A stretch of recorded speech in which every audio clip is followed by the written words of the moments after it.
Welcome back to my channel. So I am Palak, a student of Miranda House. So in this video today, we are going to discuss that if you get into DU, that I'm sure you'll get in, which place you're going to stay in, like where you're going to stay in. So majorly we have three options. DU में आने के बाद you have three options: hostel, PG और a flat.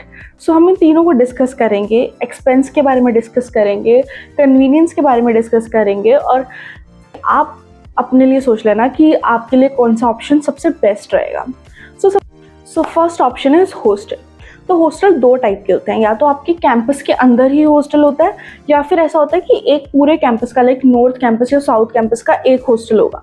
जैसे north campus में एक hostel है UGHG, उसी तरीके से एक सिस्टम होता है। तो अगर हम लोग इनसाइड हॉस्टल्स की बात करें तो हर कॉलेज में मोस्ट प्रॉब्ली एक हॉस्टल होता है, बट कुछ एक्सेप्शंस होती हैं। लाइक LSR में हॉस्टल 3 साल से बंद है कुछ रीजंस की वजह से। किरोड़ीमल में हॉस्टल है लेकिन सिर्फ बॉयज़ का है। तो ऐसे कुछ चेंजेस होते हैं हर कॉलेज के हिसाब से।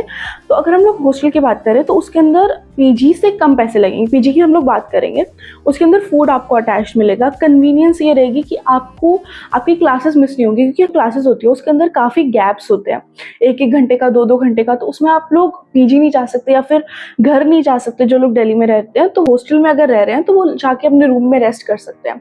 बट हॉस्टल के भी अलग नखरे होते हैं। लाइक अगर हम लोग बात करें तो हॉस्टल लेना इज़ वेरी डिफ़िकल्ट, कि अगर आप टॉप के कुछ 3-4 बच्चों में आ रहे हो, हर कैटेगरी के 3-4 सीट्स होती हैं, या फिर ऐसा एक तो सिस्टम होता है, और दूसरा एक और सिस्टम होता है। वो सिस्टम होता है कि आप लोग first come first serve basis पे अगर आ रहे हो। ऐसा भी एक सिस्टम होता है कि अगर आप जल्दी आ जाते हो तो आपको हॉस्टल मिल जाता है। तो अगर आपको हॉस्टल चाहिए तो आप पहले ही अपनी साइट पे हॉस्टल के अपडेटेड रहो, या फिर अगर आप किसी सीनियर को जानते हो तो उससे पूछते रहो कि क्या क्या सिस्टम है आपके हॉस्टल का। मोस्ट प्रॉब्ली CGPA होती है, अटेंडेंस होती है। इवन अगर आप हॉस्टल में आ भी जाते हो तो अगर आपकी एक अटेंडेंस मेंटेन रहती है तो आपको फर्स्ट फ्लोर हर साल मिल जाता है, या फिर ग्राउंड फ्लोर मिल जाता है। नहीं तो अगर आपकी अटेंडेंस नहीं है, CGPA नहीं है, तो ऐसा नहीं है कि हॉस्टल से वो निकाल देंगे। मतलब मिरांडा में ये सिस्टम है, मिरांडा का बता रही हूँ। तो वो क्या करेंगे, आपको ऊपर वाले फ्लोर पे शिफ्ट कर देंगे। तो हर हॉस्टल का एक अलग अलग सिस्टम है, तो आप वो सब पता करके चलना। और फीस क्या होता है कि AC और नॉन AC पे भी डिपेंड करती है। लाइक मिरांडा में AC नहीं है तो फीस कम है, हिंदू में AC है तो फीस ज़्यादा है। ऐसे से करके थोड़ी डिफर करेगी। और इसके अंदर क्या होता है, वो भी होता है, क्या बोलते हैं कर्फ्यू। तो कर्फ्यू का भी एक टाइम होता है कि DRC में जैसे 7 साढ़े 7 बजे कर्फ्यू लग जाता है उसके बाद। और अगर मिरांडा का देखें तो मिरांडा में तो कर्फ्यू ही नहीं है। तो ऐसे अलग अलग सिस्टम होता है। तो वो सब आप रूल्स रेगुलेशंस एक बार पता कीजिए अगर आपको हॉस्टल में लेना है। और एक फॉर्म भी होता है हॉस्टल का, तो वो भी पहले आप भर दो। अगर आपको हॉस्टल अभी भी सोच रहे हो तो उसको छोड़ मत देना। अगर आप मिस कर दोगे, आप फॉर्म नहीं भरोगे, तो फिर कोई फ़ायदा नहीं है, फिर आपको हॉस्टल मिलेगा ही नहीं, even if you meet that criteria. Next option is PG. PG stand for paying guest. If you are guest in someone else's property. So there are basically two types of PG. First is commercial PG, second is non-commercial PGs. Non-commercial PGs में क्या होता है कि house होता है, एक building होती है, एक फ्लोर होता है, उसको वो लोग दे देते हैं कि चलो इसको हम लोग PG बना देते हैं। उसके अंदर मान लो एक रूम है, रूम होते हैं ट्रिपल शेयरिंग, डबल शेयरिंग और सिंगल शेयरिंग। अकोमोडेशन के हिसाब से 3 लोग, 2 लोग, 1 लोग। तो उसके अंदर वो एक आपको रूम दे देंगे, एक सीट दे देंगे कि आपकी सीट है, उसमें वो आपको फूड देते हैं, मोस्ट प्रॉब्ली लॉन्ड्री भी मिलेगी आपको, और आपकी क्लीनिंग सर्विसेज भी रहती हैं, सब कुछ होता है। और उसमें भी ऐसा होता है कि कुछ PGs में you are allowed to cook. Induction तो बेसिक होता है, वो तो होता ही है, सभी में ही होता है। लेकिन गैस वैस जो भी सब बाकी सब फैसिलिटीज़ होती है वो डिफ़र करती है थोड़ा बहुत हर PG के हिसाब से। तो PG is expensive than hostel comparatively, और वो फ्लैट से भी एक्सपेंसिव होता है क्योंकि you are getting all the facilities. तो this is about PG। Like थोड़ा वो एक्सपेंसिव रहेगा, बट हाँ, you will get all the facilities PG के अंदर। और next option is flat. Flat में क्या होता है कि जैसे पूरे घर को हम लोग रेंट पे दे देते हैं ना, तो फ्लैट में यहाँ पे क्या सिस्टम होता है कि एक पूरा फ्लोर जो है वो रेंट पे दे दिया जाता है। उसका एक कॉस्ट होगा, जैसे कि 13,000 है या 35,000 है, मतलब एरिया के हिसाब से होता है। अगर आपका कॉलेज कैंपस एरिया में पड़ता है तो वहाँ पर फ्लैट महंगे होंगे, थोड़ा आप दूर लोगे तो आपको एक सस्ते फ्लैट भी मिल जाते हैं। तो अब इसके अंदर 2 टाइप के फ्लैट्स होते हैं, एक होता है फर्निश्ड फ्लैट, एक होता है नॉन फर्निश्ड फ्लैट।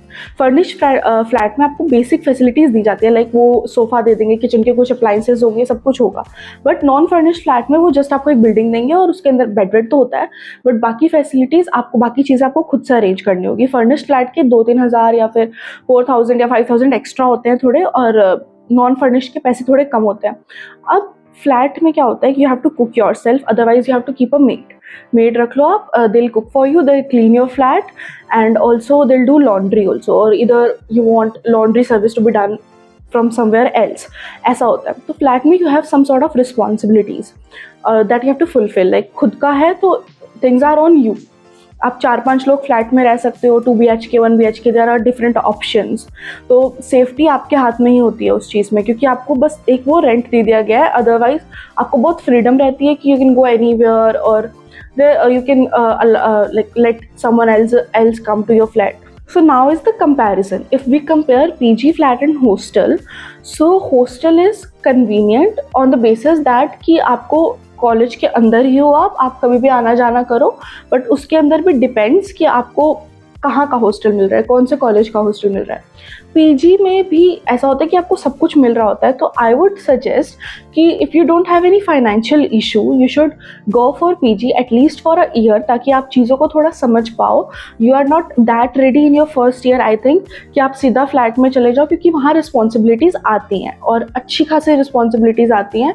लाइक अगर कुछ फ़ैन भी ख़राब हो रहा है, कुछ भी हो रहा है, you have to manage that your self. कि आप लोगों को बुला रहे हो क्योंकि उस एरिया की आपको इन्फॉर्मेशन अभी इतनी नहीं है. तो फ्लैट फर्स्ट ईयर में आप मत लो, पीजी को प्रेफर करो. चाहे आप एक चीपर पीजी ले लो, नॉन कमर्शियल पीजी ज़्यादातर चीप साइड पे होते हैं. और अगर आप चाहते हो कि नॉर्थ कैंपस और साउथ कैंपस के प्राइस और पीजी का आपको एक कंपैरिजन चाहिए, so you can comment down below. Also मैंने मिरांडा, हिंदू और कुछ कॉलेजेस के हॉस्टल की वीडियो डाली है, तो वो आप मेरे चैनल पे देख सकते हो कि उनके हॉस्टल में क्या फैसिलिटीज़ है, कर्फ्यू और सब कुछ डाला उसके अंदर, सब फैसिलिटीज़ बताई हुई हैं. और फ्लैट का अगेन आई प्रेफर कि आप फ्लैट सेकेंड या थर्ड ईयर में लो. That is way more convenient for you also and also for your parents. Safety concerns थोड़े रहते हैं. तो ये सब चीज़ें आप देख के चलो. और आई सजेस्ट कि दिल्ली में अगर आप कोई भी प्रॉपर्टी ले रहे हो, तो आप आपको अगर वो कॉन्ट्रैक्ट देते हैं, कुछ भी देते हैं, तो you must properly sign it. और एक और सिस्टम होता है, मैं आपको बता देती हूँ, पीजीज़ वगैरह में, फ्लैट में भी होता है कि देयर इज़ अ सिक्योरिटी. मतलब 1 मंथ की वो आपसे पहले एक एडवांस में, मतलब suppose you have a rent of 15,000 में भी फॉर अ पर मंथ, तो आप 15,000 पहले से ही वो आपसे लेकर रखेंगे, ताकि आप बीच में उनको पीजी छोड़ दो. लाइक 1 साल के टेन्योर से पहले या 10 महीने से पहले आप पीजी छोड़ देते हो, तो it would be loss for them, क्योंकि उनके पास कोई टेनेंट नहीं आता है उस टाइम पे बीच में सेशन के, तो वो सिक्योरिटी वो आपको वापस नहीं देंगे. और अगर आप पूरा टेन्योर करते हो तो you will get your security back. So ये एक सिक्योरिटी का भी सिस्टम होता है. तो चीज़ें अच्छे से पता करके और अच्छे से अपने पेरेंट्स को साथ लाओ, figure out things and then choose any option. और हॉस्टल चाहिए तो आई अगेन से यू कि आप बहुत अपडेटेड रहो, एडवांस में लोगों से कनेक्टेड रहो, और साइट पे बहुत एक्टिव रहो, या फिर यूट्यूब पे ही एक्टिव रहो. चाहे यूट्यूब से ही देखो कि हॉस्टल का क्या प्रोसीजर होता है, सब कुछ चेक करो. Okay, so this was it for the video. Do let me know कि आगे आपको किस टाइप की वीडियो चाहिए. Thank you for watching my video. Bye bye.